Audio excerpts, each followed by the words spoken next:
So that's 500 years ago. I see no hope for the future of our people if they are dependent on the frivolous youth of today. For certainly all youth are reckless beyond words.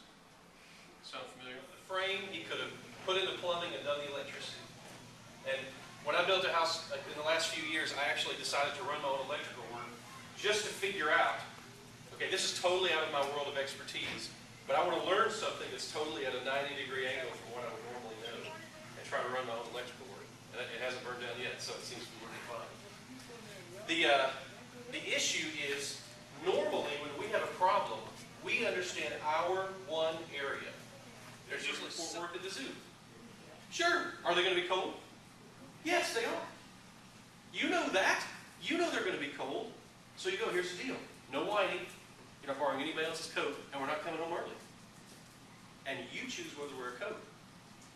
And they'll go, okay. And they won't wear a coat. And they'll be cold. And they will learn from the natural consequences. Now, if you're going to the zoo in Anchorage, Alaska in November, and they say, I don't wear a coat. You go, tough, put on a coat. I want you to survive our experience at the zoo. And so if they can't survive the consequences, you don't give them that freedom. That's kind of how you make a choice. But we tend to often make the choice of, I'm not going to give them that freedom because if they make a decision, it's going to make me look bad as a deacon in the church. So I can't give them that coin because if they do something foolish, I will be embarrassed. Something like that, right? It's supposed to be a free country. What are you talking about? Good. So involve them in other parents who have that. Because other parents won't be total idiots during this period of time. And so when you have another parent that you can go, hey, you know what, I'll tell you what, we'll trade. You take my daughter for coffee once a week. I'll take your daughter for coffee once a week. And then we can make sure that we're having someone input into our children who they will listen to. And so that's a big part of what I do as a counselor with teenagers and families is I do a lot of translation. Where I go, I'll stop and go, okay, wait, this is what your parents are trying to tell you. And then the teenager will go, what? That's what they're trying to say? There's a few natural ones that still happen in this part of the world, but not many. When I grew up, cutting wood was a rite of passage, was a process. My dad didn't know the event of it, but I knew it said something when, one year I'm just pushing the wheelbarrow and stacking and unstacking. And then first I'm stacking and unstacking. Dad would push because I wasn't big enough. Then I stacked and pushed. And I don't believe in two-wheeled wheelbarrows, by the way. How are you going to learn character if you don't have to fight the wheelbarrow all the way to the ground and then not use bad language when it dumps everything that you So that's a huge. I mean, I own a one-wheel wheelbarrow, and I will never, with God as my witness, own one of those blasphemous things with two wheels in the front. So, because I want my son to, and I've watched him do it already. I went outside. He was loading mulch for me, and I went outside. He had quit at some point, and I went outside. The wheelbarrow was on its side. All the mulch was like. That's how he had quit. He was like, I can imagine. He was like, forget this.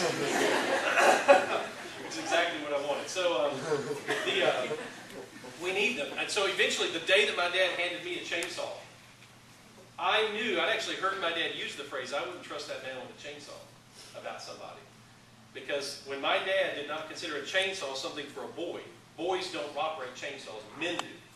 And so the day my dad handed me the chainsaw and said, why don't you cut today and I'll stack, I knew. He didn't say it, he should have, if he'd have known better, had breakfast with me that morning, son, something special is going to happen today.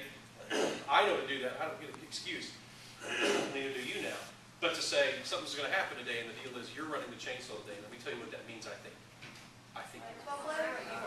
What they want to be is a superhero. Thank you. Exactly right. They want to wear a cape. In fact, he's now charging around the house like this everywhere he goes. He's flying now around the house. My other son and daughter, but I think she was more just following him, my other son wore a cape for 2 straight years. Everywhere we went, he wore a cape.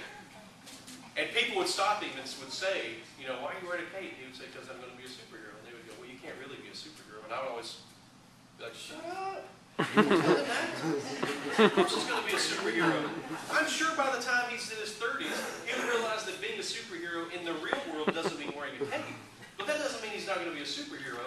He's going to change the world. He's going to make the world a safer place. He's going to believe in truth, justice, and the American way. Don't tell him otherwise. But most of us, we get that beaten and chased out of us at some point along our lives, and we get our passion is squashed by people. Don't let that be us as parents.